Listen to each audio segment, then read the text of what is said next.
High dears, এগুলো নাতি নাতনির পাঠশালার ব্যাকআপ চ্যানেল। কোনো কারণে যদি মেইন চ্যানেলের সমস্যা দেখা দিই, তোমাদের সাথে যেন আবারও কানেক্ট হতে পারি, সেই জন্য এই চ্যানেলগুলো সাবস্ক্রাইব করে দিও। পরীক্ষার পরপরই এই চ্যানেলগুলোতে ভিডিও আপলোড হবে। সুপ্রিয় শিক্ষার্থীরা কেমন আছেন? সবাই আশা করি ভালোই আছেন। এটা হচ্ছে ইতিহাস ও সামাজিক বিজ্ঞানের রিয়াল প্রশ্ন। এখন আমরা এই প্রশ্নগুলোর অ্যান্সার দেওয়ার চেষ্টা করব। তো সবার আগে প্রশ্নের অ্যান্সারগুলো পাওয়ার জন্য অবশ্যই চ্যানেলটি সাবস্ক্রাইব করে আমার সাথেই থাকতে হবে।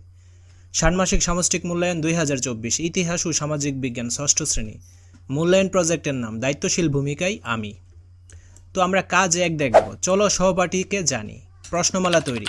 আমরা একজন সহপাঠীর পরিবার ও এলাকা বিষয়ক তথ্য সংগ্রহ করব বৈজ্ঞানিক অনুসন্ধান ধাপ অনুসরণ করে। আমরা এই কাজটি করব। তথ্য সংগ্রহের জন্য নিম্নোক্ত দুইটি প্রেক্ষাপটে প্রশ্ন তৈরি করব। ভৌগোলিক প্রেক্ষাপট। আমার সহপাঠীর পরিবার ও এলাকা যে ভূ প্রাকৃতিক বৈশিষ্ট্যে অবস্থিত তা বিবেচনায় আত্মপরিচয়। এবং এখানে রয়েছে সামাজিক ও সাংস্কৃতিক প্রেক্ষাপট।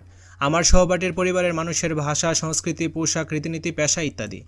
তো প্রশ্নগুলো খাতায় উত্তরপত্রে লিখবে। চলো এখন আমরা কাজ কয়ের অ্যান্সারটা দেখে নিই।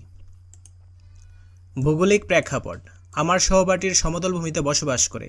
গ্রামের এক পাশে রয়েছে বিশাল চরণভূমি এবং অন্য পাশ দিয়ে বয়ে গেছে একটি নদী। তাছাড়া আমার সহপাঠী এলাকায় রয়েছে প্রাচীন অনেক গাছপালা। তো এইটা হচ্ছে ভৌগোলিক প্রেক্ষাপটের অ্যান্সার। তারপর সামাজিক ও সাংস্কৃতিক প্রেক্ষাপটের অ্যান্সার হলো এইটা। ভাষা বাংলা, সংস্কৃতি বাঙালি ও ইসলামী বা হিন্দু ও সংস্কৃতি, পোশাক বাঙালি ও ইসলামী, হিন্দু বা ধর্মীয় ধারার, রীতিনীতি নিজে ধর্মের রীতিনীতি মেনে চলে, পেশা বাবা ব্যবসায়ী এবং মা গৃহিণী, দুই ভাই সরকারি চাকরিজীবী। তো তোমরা যদি ইসলাম ধর্মের হয়ে থাকো তাহলে এইটা দিবে বাঙালি ও ইসলামী, যদি হিন্দু ধর্মের হয়ে থাকো তাহলে হিন্দু ধর্মীয় ধারা, এইটা দিয়ে থাকবে। ঠিক আছে,